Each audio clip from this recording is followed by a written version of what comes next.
Hello all, what you are seeing here is a simple relay driver circuit which is used to control an LED light.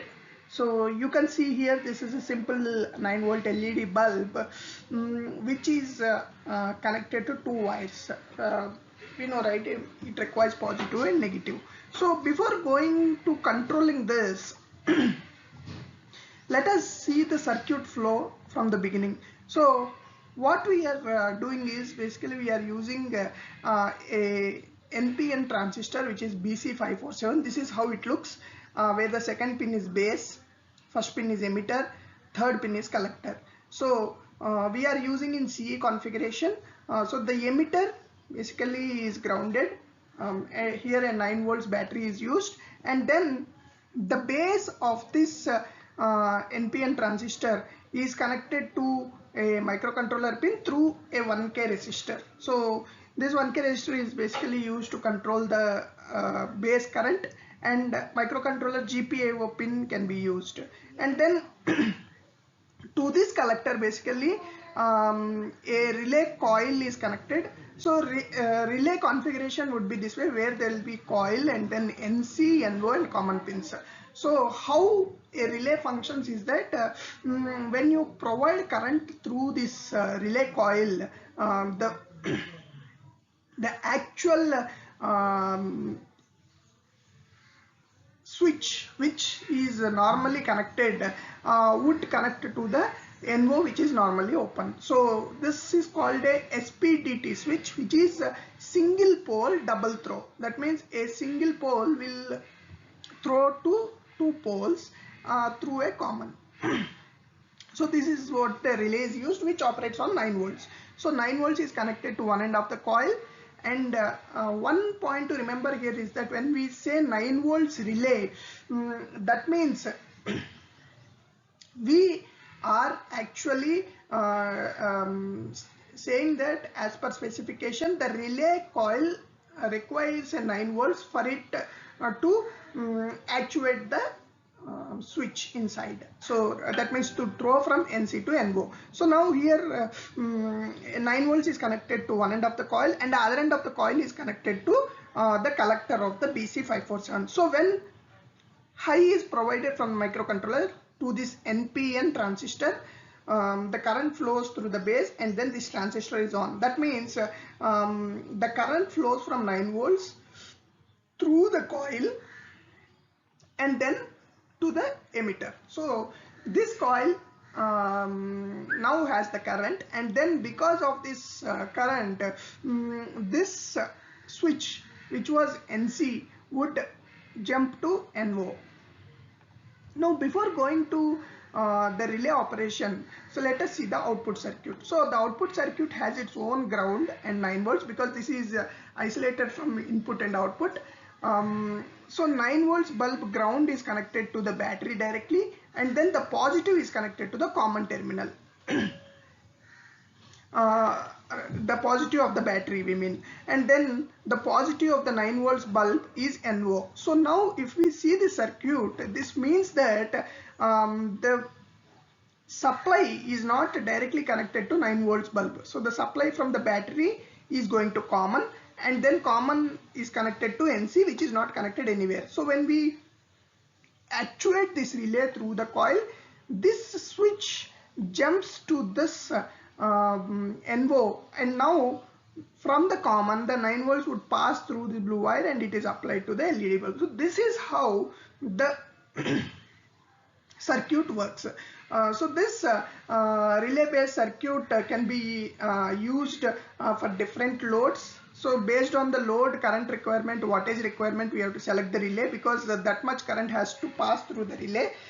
So check the relay specs. And secondly, the input and output are totally isolated. So if you see here, we are providing a 9 volts actuating the coil, and then this coil because of the inductive coupling turns the relay on. So that means there is no direct contact between the input and output. So isolation requirements which in very intense environments, industrial environments, these kind of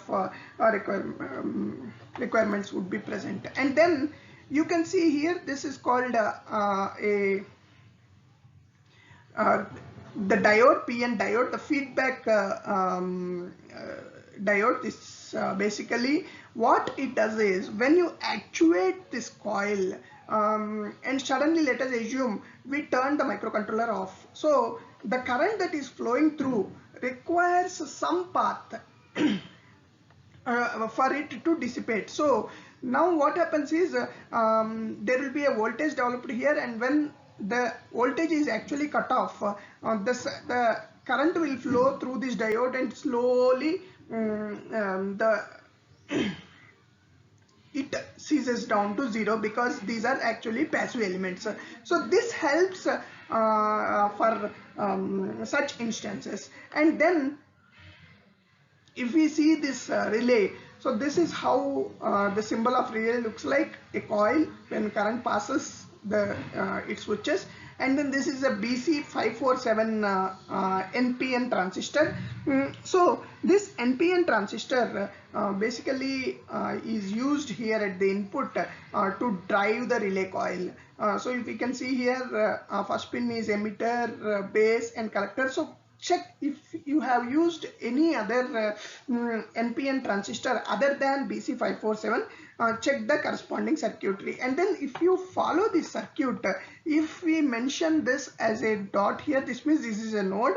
There is a connection here, and then the diode 1N4007, which is a PN junction diode, the symbol of the diode is this way, where the marking indicates the cathode of the diode, and then if there is no marking, that is the anode side. So ensure that the diode is connected properly here. If in case the anode is connected directly here, and then cathode is connected this way, that means the diode is reversed. What happens is, when 9 volts is supplied, the diode will turn on, and then the entire current would be bypassed from the coil to through this diode, and then it passes through the transistor, and there is a chance that diode might burn, and then the transistor also might get burnt.